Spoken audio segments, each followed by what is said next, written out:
തന്നെ ആ ഫീലിലൂടെ നിങ്ങൾക്ക് എല്ലാവർക്കും എത്തിക്കാൻ വേണ്ടി ഞാൻ ഇന്ന് രാത്രി തന്നെയാണ് ഈ അനാലിസിസ് നടത്തുന്നത്. ഒരു ഷോർട്ട് അനാലിസിസ് ആണ് ഞാൻ ഉദ്ദേശിക്കുന്നത്. സോ യൂറോ സ്റ്റാർട്ട് ചെയ്തു, യൂറോ നാഷണൽ ആന്തം എല്ലാം ഇറ്റലിയുടെ ആ passion, oh amazing. But is this the new era of Italy? ഇതൊരു ഇറ്റാലിയൻ ഫുട്ബോളിൻ്റെ ഒരു വാട്ടർ ഷെഡ് മൂവ്മെന്റ് തന്നെയാണ്. മീൻസ് ഒരു ടേണിംഗ് പോയിന്റ് ആണ് ഈ ഒരു മാച്ച്. കാരണം ഞാൻ നേരത്തെ പറഞ്ഞിട്ടുണ്ട്, ഇറ്റാലിയൻ ഫുട്ബോളിൽ ഏറ്റവും കൂടുതൽ അറിയുന്നത് അവരുടെ ഒരു കെറ്റനാസിയോ എന്ന് പറഞ്ഞിട്ടൊരു സ്റ്റൈലുണ്ട്. മീൻസ് പാർക്ക് ദ ബസ് ശൈലി. പാർക്ക് ദ ബസ് എന്ന് പറഞ്ഞാൽ ഡിഫെൻസീവ് കോമ്പാക്ട് ബ്ലോക്ക് വെച്ച് കളിക്കുക.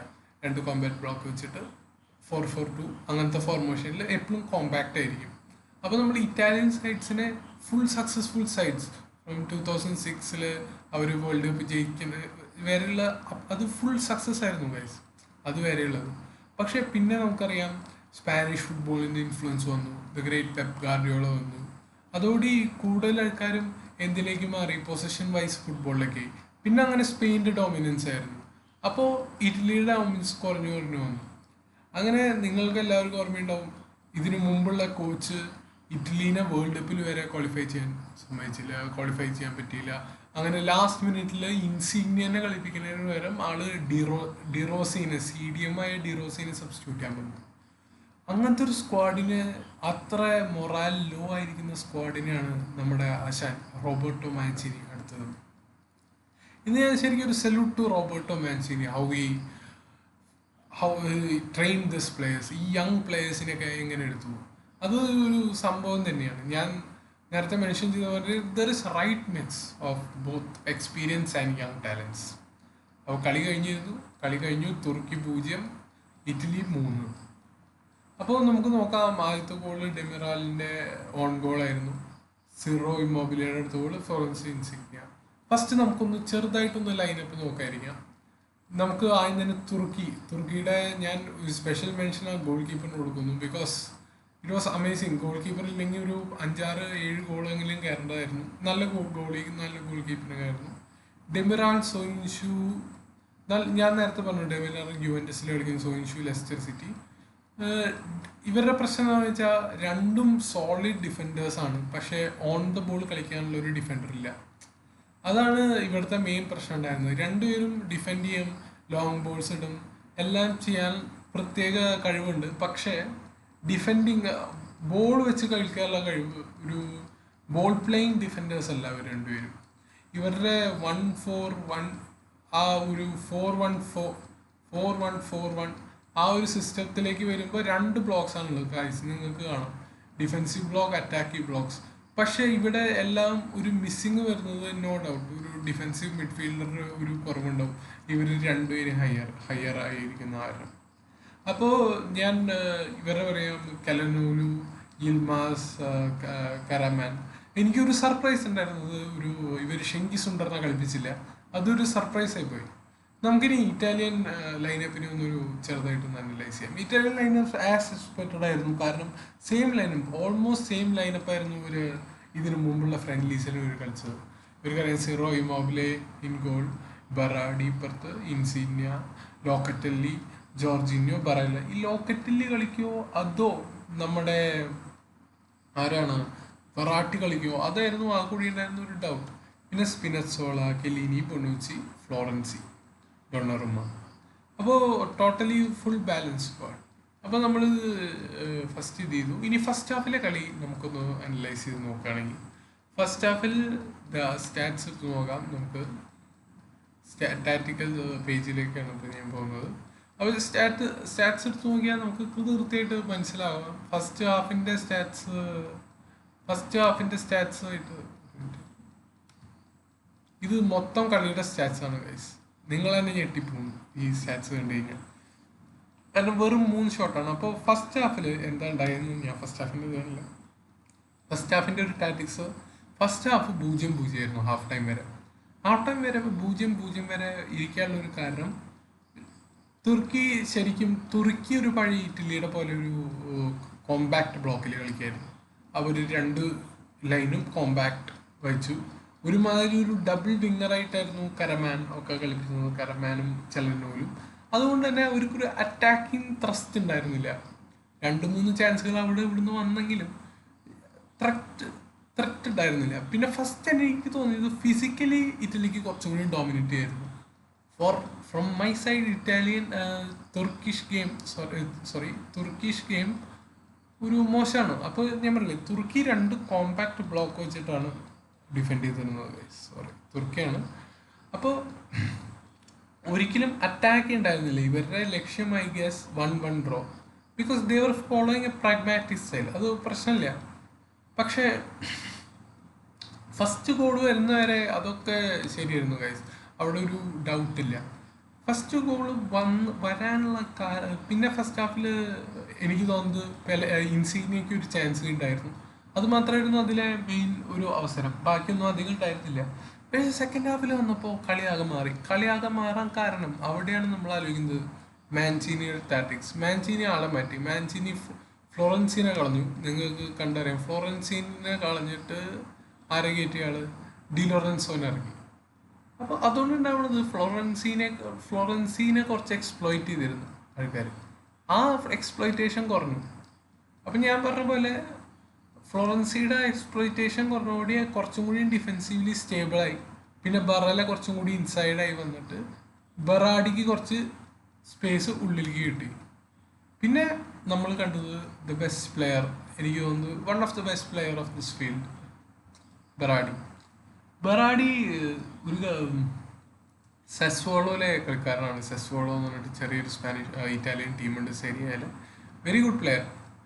ശരിക്ക് ആൾക്കൊരു ഇഞ്ചുറി സ്കാർ ഉണ്ടോ എന്ന് മാത്രമേ എനിക്ക് ഡൗട്ടുള്ളൂ. ആളുടെ ഫസ്റ്റ് ബോൾ എല്ലാവരെയും വെട്ടിച്ച് ഒരു ക്രോസ് പോലെ ഇട്ടു. ക്രോസ് ഇട്ടത് ഓൺ ഗോളാണ്, പക്ഷെ ആളാണ് ഫസ്റ്റ് ഗോൾ ചെയ്തത്. ഫസ്റ്റ് ഗോൾ ഡെമിറാലിൻ്റെ മിസ്റ്റേക്സ് ആണ്. ഡെമിറാലിൻ്റെ സ്റ്റാറ്റിക്സും ഇതൊക്കെ കാണാം. ആ ഓൺ ഗോൾ കൊടുക്കേണ്ട ഒരു ആവശ്യം ഉണ്ടായിരുന്നില്ല. ട്രിപ്പിൾ പാസ്, ഏരിയൽ ക്ലിയറൻസ് ഒക്കെ നല്ലതായിരുന്നു, വേറെ പ്രശ്നമൊന്നും ഉണ്ടായിരുന്നില്ല.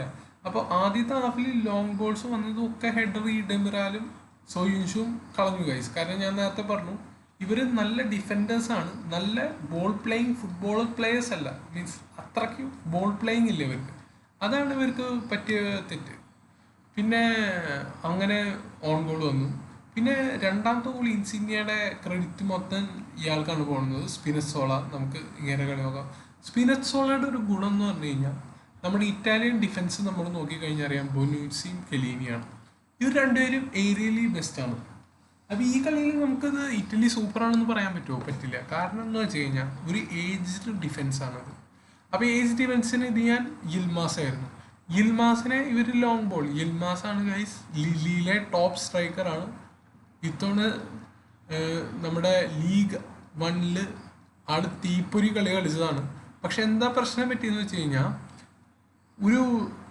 ഇയാൾക്ക് അത്യാവശ്യം 35 വയസ്സുണ്ട് ഗൈസ്. അപ്പോൾ എന്താ പ്രശ്നം ഉണ്ടായെന്ന് വെച്ചാൽ, ഈ 35 വയസ്സുള്ള കാരനെയും ഇവർ രണ്ടുപേരും ഈസി ആയി ടാക്കിൾ ചെയ്തു. കാരണം ഒട്ടും പേസ് ഇല്ല. അപ്പോൾ അവർ ചാലഞ്ച്ഡ് ആയിട്ടില്ല. ഒരു എംബാപ്പെ ഒക്കെ ആണെങ്കിൽ കളി മാറും ഗൈസ്. കാരണം കെലീനിയും ബൊനൂസിയും നല്ല ഡിഫൻഡേഴ്സാണ്, നോ ഡൗട്ട്. പക്ഷേ കെലീനിക്ക് 35ഉം ബൊനൂസിക്ക് 32 വയസ്സായി കഴിഞ്ഞാൽ ഇവർക്ക് അധികം പഴയ പോലത്തെ പേസ് കിട്ടില്ല. അപ്പോൾ മെയിനായിട്ട് ഈ വിങ് ഏരിയ കൂടെ കവറപ്പ് ചെയ്തത് നമ്മുടെ Spinazzola, one of the pacey players എന്ന് പറയാം guys, no doubt. Pacey 7.5, good. ഇങ്ങേരുടെ ഒരു സെക്കൻഡ് ഗോൾ വരാൻ തന്നെ കാരണം ഇങ്ങേരുടെ ഇതാണ്. നിങ്ങൾ ഇവിടെയാണ് ഒരു അനദർ ടാക്ടിക്കൽ ബ്രില്യൻസ് നോക്കണം നിങ്ങൾ. സ്പിനസോള നമ്മൾ വിചാരിക്കും സ്പിനസോള ലെഫ്റ്റ് സൈഡിൽ കളിക്കുന്നുണ്ട്, ലെഫ്റ്റ് ഫുട്ടഡ് ആയിരിക്കുന്നു. അല്ല, സ്പിനസോള റൈറ്റ് ഫുട്ടഡ് ആണ്. അതാണ് ഇവിടുന്ന് ഈ പൊസിഷനിൽ നിന്ന് സ്പിനസോള റൈറ്റ് ഫുട്ട് കൊണ്ട് ഇത്ര ആക്യുറേറ്റ് ഷോട്ട് അടിച്ചത്. അപ്പം ഇൻവേർട്ടഡ് വിങ്ങർ എന്ന് പറയും ഗൈസ്. ഇൻവേർട്ടഡ് വിങ്ങർ നമ്മുടെ ജാവ് കാൻസലോ മാൻ സിറ്റിയിൽ കളിക്കുന്ന പോലെ inverted full back. Inverted full ബാക്കിൻ്റെ അർത്ഥം എന്തിനാന്ന് വെച്ച് കഴിഞ്ഞാൽ, ഈ ഫ്ലോറൻസിക്ക് ഇവിടുന്ന് പുഷ് ചെയ്യാം. ഇൻവേർട്ടഡ് ഫുൾ ബാക്ക് എന്ത് ചെയ്യും? ഡിഫെൻസീവ് ട്രാൻസിഷനിൽ ആളെ ഹെൽപ്പ് ചെയ്യും. അങ്ങനെ ഇൻവേർട്ട് ചെയ്ത് നല്ലൊരു കളി തന്നെയായിരുന്നു ഗൈസ്. പിന്നെ അടുത്ത പറഞ്ഞ മാനുവൽ ലൊക്കറ്റലി അങ്ങേരും നന്നായി കളിച്ചു. ഒരു ത്രൂ ബോൾ ഫസ്റ്റ് ഹാഫിൽ പെലഗ്രീനിക്ക് beautiful passing. But I think നമുക്ക് കുറച്ചും കൂടി കാണാനുണ്ട് ലൊക്കറ്റലിനെ. ഇത് ഫുൾ ലൊക്കറ്റലി ഇല്ല, അങ്ങേരുടെ ലോങ് റേഞ്ചസ് ഇത് നിക്കോള ബെറേല അതൊരു അണ്ടർ റേറ്റഡ് ആണ് ഗൈസ്. ഇവിടെ 6.5 റേറ്റിംഗ് ഉള്ളൂ എന്ന് വെച്ചാലും I think he deserves more. കാരണം ആള് ഫുൾ ഫുൾ അണ്ടർ ടൈമിൽ ആ ഒരു എനർജി കൊണ്ടുവന്നു. ജോർജിന്യോനെ കുറെ ഹെൽപ്പ് ചെയ്തു. പിന്നെ ഗൈസ് മിഡ്ഫീൽഡ് നോക്കുകയാണെങ്കിൽ Jorginho no doubt. Jorginho is one of the underrated players. അപ്പോൾ ജോർജിന്യോ കാൻ്റെ മിഡ്ഫീൽഡാണ് ചെൽസിക്ക് വെറും രണ്ടുപേര് വെച്ച് ജോർജിന്യോ കാൻ്റെ മിഡ്ഫീൽഡാണ് ചാമ്പ്യൻസ് ലീഗ് എടുത്തു നോക്കുന്നത്. On the ball Jorginho best player ആണ് guys, no doubt. Off the ball defending pace അതൊക്കെയാണ് കുറച്ച് ഇത്. ഇങ്ങേരുടെ കയ്യിൽ ബോൾ കിട്ടി കഴിഞ്ഞാൽ he won't give away the ball. അങ്ങനത്തെ ഒരു ഡിഫ്സീഡിയം എന്ന് പറഞ്ഞാൽ നമ്മൾ ബുസ്കറ്റ്സിനെ കണ്ടിട്ടുണ്ട്. ആ ഒരു കാറ്റഗറിയാണ് guys Busquets category. Means Busquets category സീഡിയം ആണ് ഗൈസ്. ആ ഓപ്പൺ ബോളുകൾ എല്ലാ അറ്റാക്കും തുടങ്ങുന്നത് ജോർജിനിയോ സ്പേസ് കണ്ട് ഇൻസീനിയയ്ക്ക് കൊടുക്കും. ഇൻസീനിയ, സീറോ ഇമ്മോബിലെ, ബെറാഡിക്ക് ആ സ്പേസിലേക്ക് കളിക്കുന്നത് ജോർജിനിയോ ആണ്. അപ്പോൾ ജോർജിനിയോനെ നമുക്ക് ഒരിക്കലും വിട്ട് കളയാൻ പറ്റില്ല, കാരണം അത്രയും കളിയാണ് ജോർജിനിയോ കളിക്കുന്നത്. അപ്പോൾ ജോർജിനിയോ ഈ സൂപ്പർ കളിയാണ് ഗൈസ്. ജോർജിനിയോനെ നമ്മൾ ഇനി വരുന്ന ഇറ്റലി ഗെയിംസിൽ കൂടുതൽ ഫോക്കസ് ചെയ്യണതായിരിക്കും. കാരണം ജോർജിനിയോയ്ക്ക് ഒരു റിപ്ലേസ്മെന്റ് ഇല്ല. ഇനി ക്രിസ്റ്റാൻ്റെ വന്നാലും ആ ഒരു ഹോൾഡിങ് കൺട്രോൾ കിട്ടില്ല, ഒരു 4-3-3 സിസ്റ്റത്തിലെ കൺട്രോൾ. ആ കൺട്രോളാണ് ഈ ജോർജിനിയോ ഗൈസ്. ജോർജിനിയോ ഇല്ലാണ്ട് കളിക്കാൻ പറ്റില്ല ഗൈസ് ഈ കളി. അപ്പോൾ ജോർജിനിയോ, പിന്നെ ഞാൻ ഓരോ ഫോർവേഡ്സിലേക്ക് വരാം. ഇൻസീനിയ, വാട്ട് എ ഗോൾ അല്ലേ ഗൈസ്. ഇൻസീനിയ ഫസ്റ്റത്തെ ഒരു ചാൻസ് മിസ് ചെയ്തു, പക്ഷേ ഇൻസീനിയയുടെ തേർഡ് ഗോൾ ഫിനിഷ് കണ്ടറിയാം ഗൈസ്, ഒരു രക്ഷയില്ല. ഇങ്ങനെ കവർ ചെയ്ത ഏരിയ നോക്കൂ ഗൈസ്. ഓൾമോസ്റ്റ് ആ ലെഫ്റ്റ് വിങ്, ആ ഇൻവേർട്ടഡ് റീജിയൻ, ആ സൂപ്പറായിരുന്നു ഗൈസ്. ഒരു രക്ഷയില്ലാത്ത കളിയാണ് ഗൈസ്. Passing accuracy almost 74%. അതും ഡിഫിക്കൽട്ട് പാസസ് ആണ് ആൾ ഇത് ചെയ്യുന്നത്. ഏരിയൽ ഡുവൽസ് അങ്ങനത്തെ ഇതൊന്നും ആളെ കൊണ്ട് പറ്റില്ല, കാരണം ഹി ലാക്സ് ഹൈറ്റ് അധികമില്ല, ഷോർട്ട് പ്ലെയർ ആണ്. പക്ഷേ ഡ്രിബ്ലിങ് ഇനി ഐ തിങ്ക് ഇൻസീനിയനെ കുറച്ചും കൂടി ഒരു ചാലഞ്ചിങ് ആയിട്ടുള്ള പൊസിഷൻ വന്നു കഴിഞ്ഞാലാണ് ഇൻസീനിയ കുറച്ച് വേണ്ടത്. ഈ ഇൻസീനിയ സ്പിനറ്റ്സോള കോമ്പിനേഷൻ ബ്യൂട്ടിഫുൾ ആണ് ഗൈസ്. കാരണം ഈ സ്പിനറ്റ്സോള ഇടയ്ക്ക് സ്പേസിലേക്ക് അങ്ങോട്ട് കയറും, കാരണം എല്ലാവരും ഓവർലോഡ് ചെയ്യല്ലോ. റൈറ്റ് സൈഡിലേക്ക് എല്ലാവരും ഇങ്ങോട്ട് വരും, കാരണം റൈറ്റ് സൈഡിൽ നിന്ന് ഇവിടുന്ന് പുഷ് ചെയ്യാണ് നമ്മുടെ ഡിലോറൻസോ ഫ്ലോറൻസിക്ക് വന്നത്.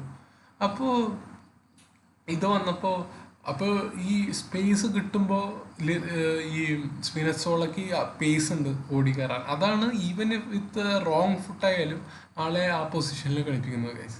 പിന്നെ നമുക്ക് ബെറാഡിയിലേക്ക് വരാം. ഞാൻ നേരത്തെ പറഞ്ഞു ഫെൻറ്റാസ്റ്റിക് പ്ലെയർ, അധികം പറയാനില്ല, നല്ല കളിയാണ്. അങ്ങേർക്ക് ഇഞ്ചുറി വരാണ്ടിരിക്കട്ടെ ഞാൻ പ്രാർത്ഥിക്കുന്നു ഇറ്റലിക്ക് വേണ്ടി. പിന്നെ Ciro Immobile no doubt best player. First ഹാഫിലെ വേഴ്സ്റ്റ് പ്ലെയർ, സെക്കൻഡ് ഹാഫിലെ ബെസ്റ്റ് പ്ലെയർ എന്ന് പറയാം. ഫസ്റ്റ് ഹാഫിൽ സിറോ ഇമ്മോബിലെനെ ഞാൻ അധികം കണ്ടില്ല. പിന്നെ സിറോ ഇമ്മോബിലെ ഞാൻ ഒരു ഗോൾ പൗച്ചറാണ്. അങ്ങനെയൊക്കെ ചിലപ്പോൾ ഹോൾഡിങ് ദ ബോൾ അതിലൊന്നും കഴിയില്ല.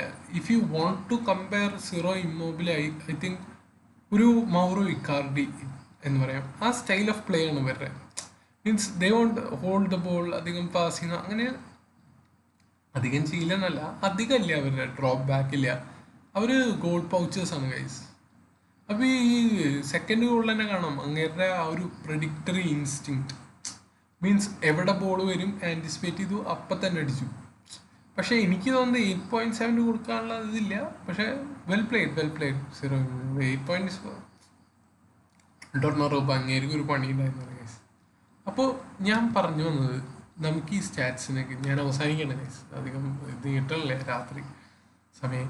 അപ്പം ഞാൻ ഇത് അവസാനിക്കണമെങ്കിൽ മുമ്പ് പറഞ്ഞത് ഗൈസ്, ഒരു ഇറ്റാലിയൻ ടീം 24 ഷോട്ട് അടിക്കണമെങ്കിൽ 24 shots 8 target 64% possession 616 pass guys. Passing history 87%. Roberto Mancini ഇതൊരു ഇറ്റാലിയൻ ടിക്കി ടാക്കിയാണ് ഗൈസ്, നോ ഡൗട്ട്. ഞാൻ സ്പെയിനാണോ ഇറ്റലിയാണോ കളിക്കുന്നതെന്ന് ഇടയ്ക്ക് ഡൗട്ടായി പോയി. കാരണം with Italian defence and Spanish tiki taka, അതിൻ്റെ ഒരു മിക്സ്ചർ. ആ ഒരു ടിക്കി ടാക്ക എന്ന് പറയാൻ പറ്റില്ല, അത് തുർക്കിനേക്കാളും കുറച്ചും കൂടി ടഫ് ഒപ്പോണൻസ് വന്നാലാണ് ഇവർ ഇത് കളിക്കാൻ പറ്റില്ല. പക്ഷേ സൂപ്പർ കളിയായിരുന്നു ഗൈസ്. ഇതൊരു new way of play of Italy. കാരണം every one is going for possession football. തുർക്കി ഗൈസ്, തുർക്കിനെയും കൂടി ഒന്ന് പറഞ്ഞ അവസാനിക്കുന്നു. തുർക്കി എനിക്ക് നല്ല പൊട്ടൻഷ്യൽ ഒരു ടീമായിട്ടാണ് തോന്നുന്നത്. അവരുടെ കോച്ച് തന്നെയാണ് അവരെ I think world cup semi വരെ എത്തിച്ചത്. നമുക്ക് എഴുതി തള്ളാൻ കഴിയില്ല guys. Because this is not a league football, ഇത് ഒരു ടൂർണമെൻ്റ് ആണ്. Counter attack, if you don't concede a goal you will win. അപ്പോൾ ഈ ഡെമിറാലി ഗോൾ അടിക്കുന്നതിനേക്കാൾ മുമ്പ് അവർ നന്നായി കളിച്ചിരുന്നു. പക്ഷെ ഇവർ ഈ ചലനോലുവിനെ ഈ ലെഫ്റ്റ് വിങ്ങിൽ ഇട്ടിട്ട് ചലനോലുവിനെ ഒരു നമ്പർ 10 ആയിട്ട് തന്നെ കളിപ്പിക്കണം ഗൈസ്. പിന്നെ ഒരു കുറച്ചൊരു ഡിഫെൻസീവ് ഇത് വരണം. പിന്നെ ഷെങ്കി സുണ്ടറിനെ കളിപ്പിക്കണം ഗൈസ്. ഷെങ്കി സുണ്ടർ വന്നപ്പോൾ തന്നെ കളി മാറി. ഷെങ്കി സുണ്ടർ നമുക്ക് നോക്കാം ഗൈസ്. ഇവിടെ ഷെങ്കി സുണ്ടർ ഉണ്ട്. ഷെങ്കി സുണ്ടർ വന്നപ്പോൾ തന്നെ കുറച്ച് ടേക്ക് ഓൺസും ഈ പേസും ഇതൊക്കെ കൂടി, passing accuracy, take ons, long ബോൾസും ഒക്കെ കൂടി ഗൈസ്. ഐ ടെസ്റ്റിലൂടെ ഞാൻ പറയാണ്, ഷെങ്കി സുണ്ടായി വന്നപ്പോൾ കുറച്ച് മാറി. പിന്നെ ഒരു ബോൾ പ്ലേയിങ് സെൻറ്റർ ബാക്ക് വേണം. ഈ സൊയ്ഷും ഡെമിറാലിന് പകരം കബാക്ക് ആയിരിക്കും എനിക്ക് തോന്നുന്നു നല്ലത്. അപ്പോൾ അതാണ് എൻ്റെ ഒരു ഒപ്പീനിയൻ ഗൈസ്. ഫസ്റ്റ് ഫുട്ബോൾ ഇനി അങ്ങനെ എല്ലാ ഗെയിമും എനിക്ക് പറ്റില്ല, പക്ഷേ ഇമ്പോർട്ടൻറ്റ് ഗെയിംസിൻ്റെയൊക്കെ ഒരു ചെറിയ റിവ്യൂ ഇത് കഴിഞ്ഞിട്ട് അപ്പം തന്നെ ഞാൻ എത്തിക്കാൻ പരമാവധി ശ്രമിക്കുന്നതായിരിക്കും. Thank you guys.